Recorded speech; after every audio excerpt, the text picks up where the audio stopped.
Today I have an SAT math tip for you that deals with the difference of perfect squares. So in this case, I'm going to use question 30 from SAT practice test 5 to illustrate my tip. So I have the equation y equals x squared minus a. I'm told in the equation above a is a positive constant and the graph in the xy plane is a parabola. Which of the following is an equivalent form of the equation?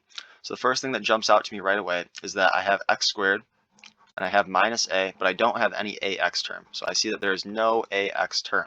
So immediately what I'm thinking, since there's no ax term, is that this must be difference of perfect squares, or is likely difference of perfect squares. Now, if you don't know what distance of or what the difference of perfect squares is, I'm going to show you right now. Okay, and I'm actually going to use the correct answer to illustrate my point here. So I've got answer choice B is going to be my correct answer. I'm going to show you how I know that this is the difference of perfect squares. When I take x and I multiply it by x, I'm going to get x squared. Right? Just like in the difference of perfect squares. Now, when I take x and I multiply it by negative a, I also have to take this a here and multiply it by x. So now I'm going to have a negative x times root a and a positive x times root a, which we know will cancel because we have minus x times root a plus x times root a, which will cancel and leave me with no xa term. Now I'm also going to have a positive root a times a root a.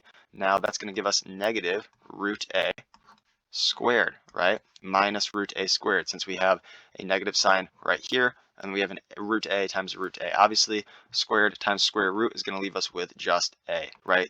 Just minus a. So we'll have minus a. Okay, so that's our difference of perfect squares. Obviously, middle term cancels, and then we see we're just going to have x squared minus a. So that is difference of perfect squares. Another way that you can think of it, and I'll put this in without the square root term, B is the correct answer here, obviously, as I just showed. Now I just want to show another way to view it without the square root sign at the end, because oftentimes it does show up without a square root like that. So let's just say that we wrote it like this, and we'll use a y and an x, right? Let's say we had x plus y times x minus y. This is the difference of perfect squares rule. Obviously, we're going to end up with x squared, and then we're going to have plus yx and a minus yx, which will cancel. Then we're going to have a plus y squared times a minus y, a plus y times a minus y, and that will leave us with minus y squared. So we would end up with x squared minus y squared. Key thing that can help you recognize that it's the difference of perfect squares is that there is no xy term. No xy term, okay, because it cancels out. So that's the key thing you should know about the difference of perfect squares. Being able to identify it will help you move faster on the SAT math section. That's why I think it's important to know, because it'll save you a lot of time. Okay, so hopefully this video was helpful. If it was, make sure to like, subscribe, and share. And as always, have a great day.